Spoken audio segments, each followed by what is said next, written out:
Good day, Kamaster! Welcome back to our Bat Expert PH. Narito na naman ang inyong lingkod upang magbahagi ng panibagong video.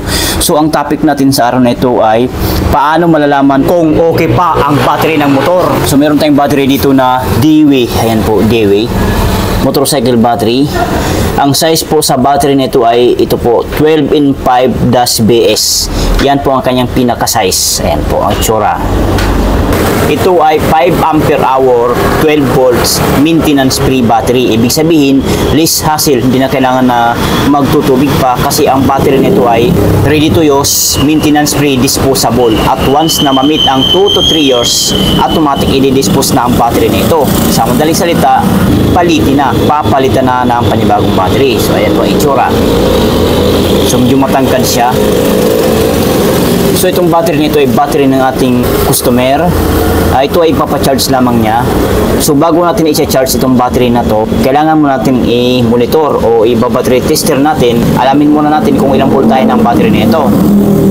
Kumuha tayo ng ito po, battery tester o battery analyzer. I-testing natin ang kanyang voltahe, negative at positive. So ayan. So as you can see, Kamaster, kung makikita at mapapansin natin, 12.44 o 12.43 volts ang reading sa voltahe ng battery nito. So kapag ganito, maaring ito ay sira na o palitan na. Pero bago natin ituloy ang ating paghuhusga o kung ano man, kailangan mo nating suriin o i-check ng mabuti. Mas mabuti ng sigurado. So bago yon, i-check natin yung kanyang CCA at saka yung SOH healthy ng battery. So okay. Battery test, regular flooded, CCA. So, set up lang natin siya ng 40A, ibig sabihin ay 40 ampere.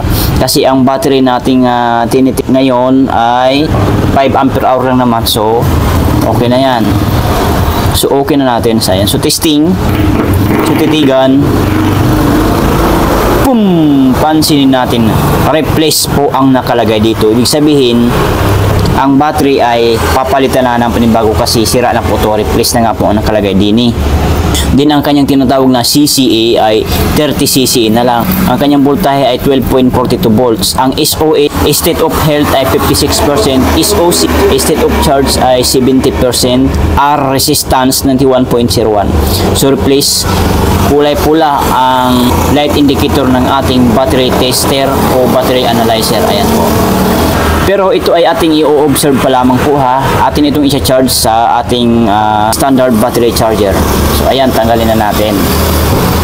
Tandaan natin ha, 30cc, hindi pa natin ito na-charge. Okay?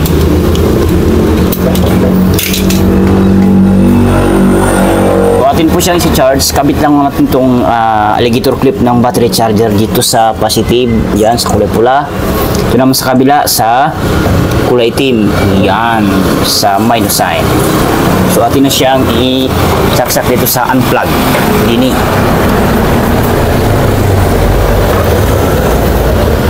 Yan. Ayan. Then open na natin dito.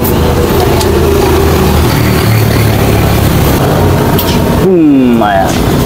Automatic tumaas yung ammeter gauge ng battery charger. So, ibig sabihin, tumatanggap pa ng charge o karga itong battery natin sinacharge ngayon. So, i-observe natin mga 30 minutes to 1 hour. Kasi may karga pa naman siya, 12.4 pa naman. So, wag nating i-overcharge. Kasi pag umabot to ng mga 5 hours, ma-overcharge na po yan. So, ang ating oras ngayon ay, ayan po, alas 11:11 na po ng umaga. So, ayan. So, i-observe natin ito, hindi pa tayo dito nagtatapos. At ito ay may karugtong pa. So, abangan ang karugtong nito.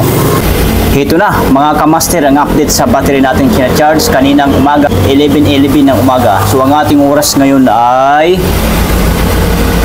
alas 12:53 na ng hapon. So, kulang-kulang mag 2 hours ang ating pag-charge. So napasubra siya ng konti, pero okay lang yan, ox lang po yan. Ang mahalaga hindi siya ma-overcharge. So ganun pa man, atin na po itong sabay-sabay na alamin kung ito nga ba ay napo-full charge na o good battery o bad battery. O papatayin na natin dito. So yan, bumuha ng ammeter gauge sa ating battery charger. So tanggal din dito sa unplug. So ayan, tanggal na. So atin na siyang alisin muna natin tong mga alligator clip. So ayan. So atin na siyang i-tester gamit tong ating battery analyzer. Kakabit lamang natin siya dito sa positive polarity ng isang battery. Ito naman sa kabila sa negative polarity ng isang battery. So as you can see, Kamaster, kung makikita at mapapansin natin, 14.19 o 18 volts. So pababa siya ng pababa. Ayan.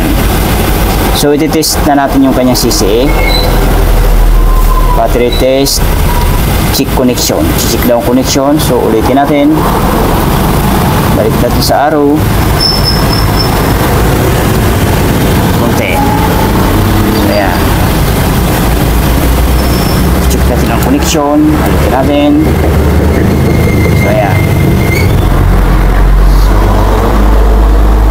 14 volts na siya. So battery test, regular flooded, CCA, 40 CCA, then testing.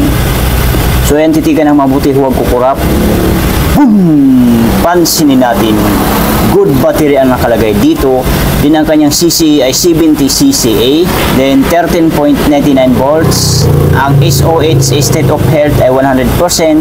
Ang SOC state of charge ay 98%. Ang R resistance ay 42.28. So good battery. So green na green ang ating light indicator ng battery analyzer. So goods ang battery. So ang tanong ng karamihan, kaya pa ba pa-start yan ng motor? So ang sagot po natin dyan ay yes po, kayang-kaya pa. Sa kadahilanan, mataas pa ang kanyang CCA, 70 CCA pa po. Pero kung ito ay naka 65 to 60 CCA, malabo na mapa-start ang ating motor, mahihirapan na po. So ito naka 70 CCA pa naman, so goods pa po yan. Okay na okay pa po yan. Mapa-start o mapa-under pa ang ating motor niyan. So kita nyo naman, hindi ka ng mabuti. Yan. Oh, good na good yan. Walang gaya yan. Tanggalin na natin. So ganyan lang po ating gawin mga Kamaster. Kapag ka may battery na ganyan 12.4 volts, din ipapacharge sa atin, huwag muna nating husgahan kung ano man, sira na agad o kung ano man. Bagkus i-observe po muna natin. Ibig kong sabihin, i-charge muna natin sa battery charger. After charging o after i-charge sa ating standard battery charger, doon na natin ma-desisyonan kung sira ba talaga ang battery o okay pa. So kagaya ng ginawa natin ngayon, okay pa naman siya.